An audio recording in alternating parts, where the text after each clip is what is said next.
Hi, this is Colin from Watch Off the Cuff. Today I'm going to show you how to change the battery on a Seiko Sportura chronograph step by step.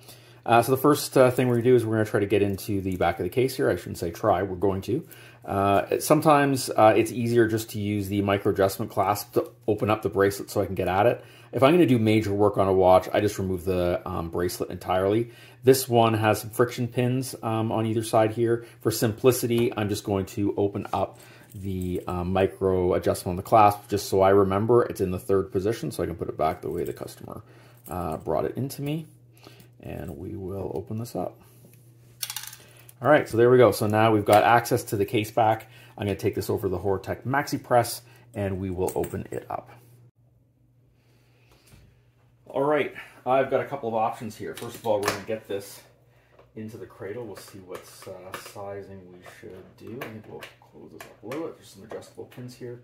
I just want to make sure that I can properly hold on to the watch, but have it not interfere with any of the pushers or crowns. And I think that I'm going to try to do it in a larger position instead. And we've got this integrated bracelet here, which is going to help us. Thinking already from this angle that you probably can't see here, but like this. Anyway, so I'm just closing this up on this watch. So this has a little bit of an unusual back that doesn't have notches, which would traditionally be used with this particular tool. So if we take a look here, I'll just bring it over to the camera. So you can see here there isn't. Now, I could take the tool I have and position it here and here and open it that way. But what we'll do is we'll see whether we can open it instead with the friction die set that's over here. So we'll first of all take this out. Put this one in. And we will match a little bit bigger, I think. Probably this one. This friction die.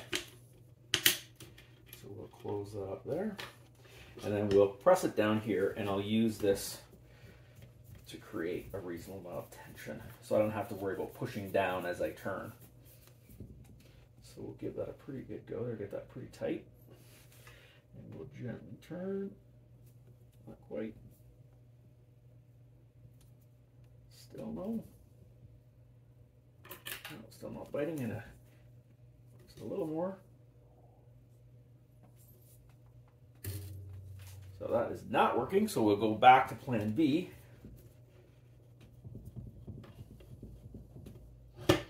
With the traditional opener, which is fine. I think that to be able to do this, especially when you have an odd shaped case, it's nice to try to do it the safest way possible. I mean, this is also safe. It's just that the other way, in terms of like any kind of consequence, if anything slips or anything, then nothing is going to be in any way you know, scratched or anything. There's nothing worse than getting a watch back and then finding out that it's been, you know, scratched or whatever. So I'm going to place it inside the groove that I pointed out before. So it's on, there's a little bit of a flat portion on it.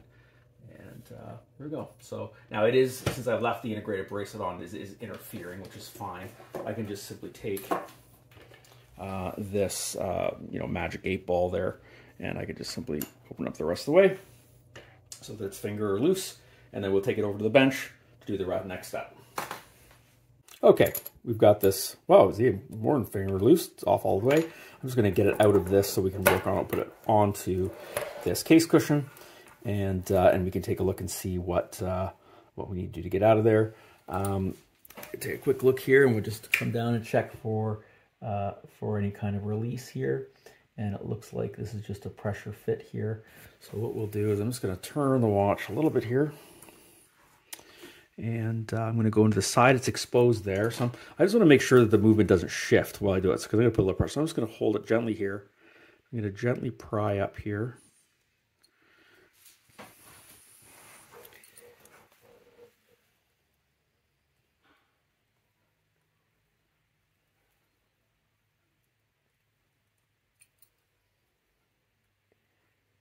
Just being gentle because there's a side prong here that seems to want to pull just a little bit with it.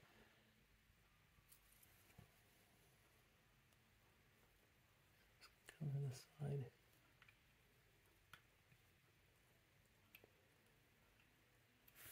I'm going to get a slightly smaller screwdriver so I can get into the slot a little bit better.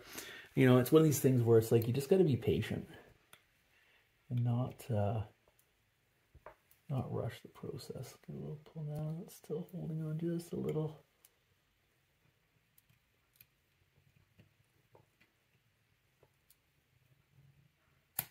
There we go. So I'm going to grab my plastic tweezers, as I like to do whenever possible. If we can, oh, it's still in there pretty good.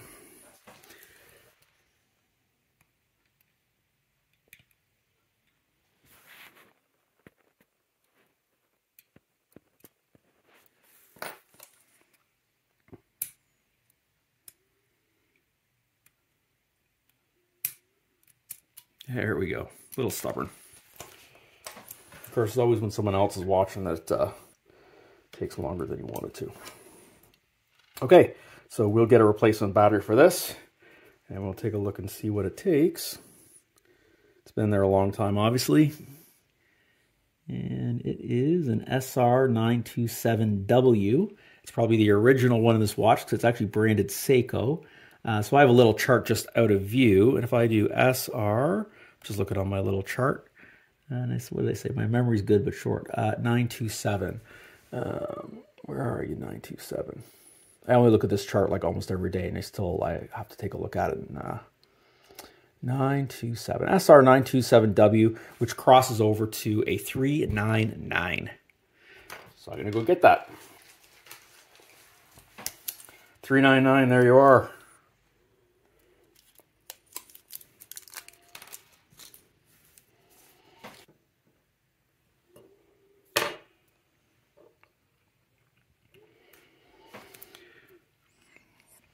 All right, so we're going to come in from the back here just to get it started underneath the lower of the two prongs.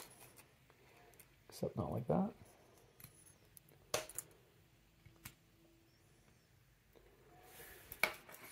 And then I'm going to lift the far side, just gently. And so it can get hooked back into this backwards position here. And then we should be able to just press it directly down, but not with that screwdriver.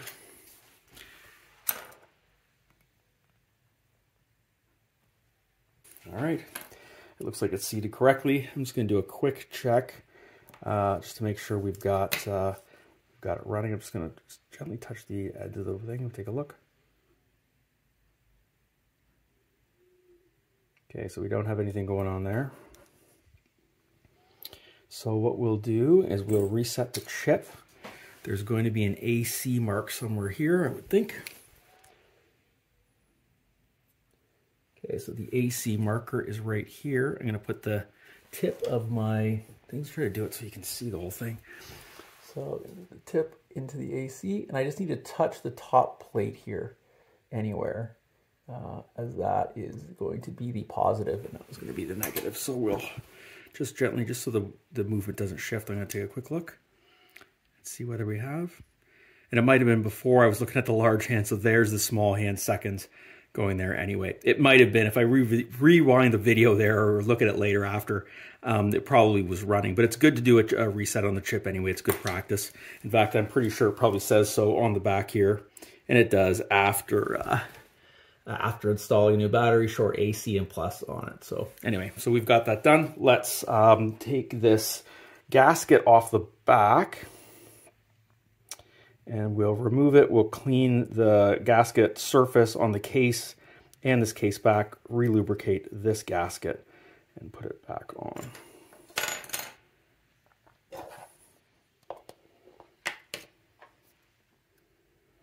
So when it goes.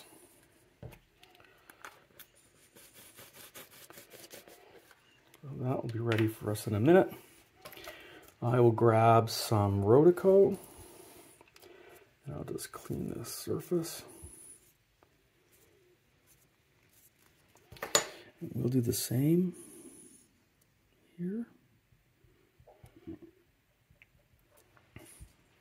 All right, we'll get this gasket back in there.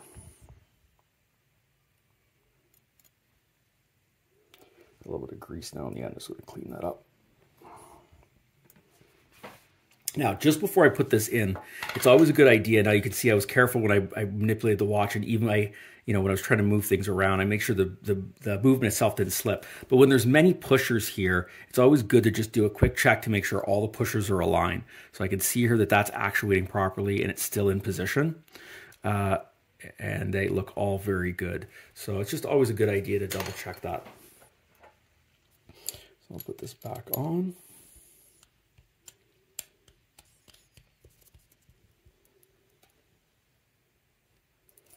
All right, now we can go back to the Hortec Maxi Press and we'll get this thing tightened up.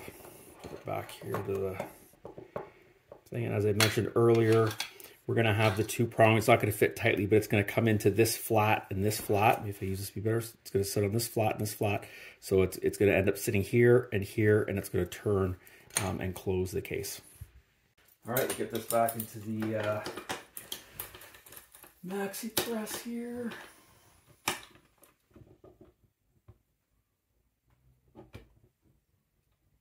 don't know why they call it Maxi Press. That's the official name. Oh, I gotta change glasses. Because it's not press anything. You'd think that, like, okay, for a crystal press or whatever, but anyway, that's what they call it. I'm not making it up, it's real. I'm just gonna in a little bit. I'm just making sure it's on that flat. Let's move this out of the way. Now we can take this back to the bench. Okay, next let's put the spring bar back in. I decided to start this process without my glasses. Let's put them back on. And we'll put it in here. And if I remember correctly, the customer had this in the last position in the micro adjustment here. So just drop the bottom in the bottom portion there. And I will get a spring bar tool.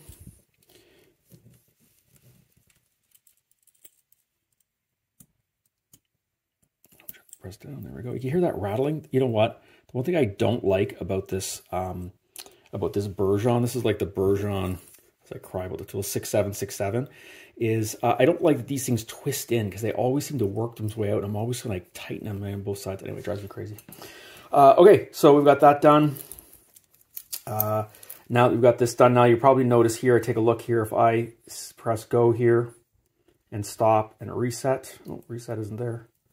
Where's reset? Oh, there's reset.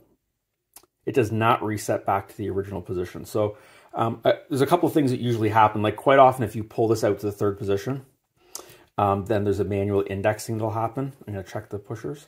This is not, but this has got enough functions, especially with the alarm here, that chances are we're going to have to do a little more work in terms of setting up the timing. So I'm going to make another guess here. I might have to get the manual. I'm going to pull up to the third position. I'm going to press and hold these two. It's a common Seiko thing. Now, what is it doing here? So now it does seem to be moving.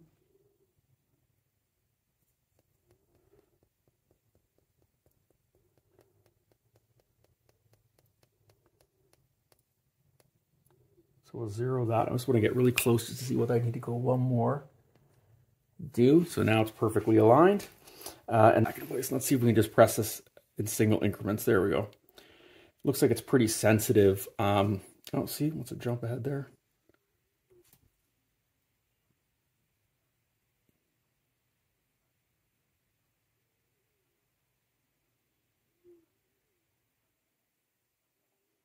I don't know why it wants to do that. I'm just going to go one at a time. Be patient. I was telling people with this stuff, be patient. 1, wait, 2, wait. It looks like it wants to jump ahead. And then we'll put the crown back to its regular position when it comes in close. There we go. Crown goes back to 0. Let's see if we can run the chronograph. And then we'll stop and we'll reset. And both the minute counter and the center seconds are now coming to 0. So we're in good shape. So we could sit there, we could set the time now. Oops, put it all the way out.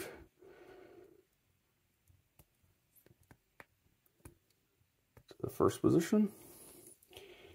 And it is actually the first of, it's not the first, my watch, it's, sorry, today's the 2nd of March. My watch says the 1st. So what I typically do is I bring it to the 1st, pull it out, and then since I don't know whether it's AM or PM right now, I roll it over to the 2nd.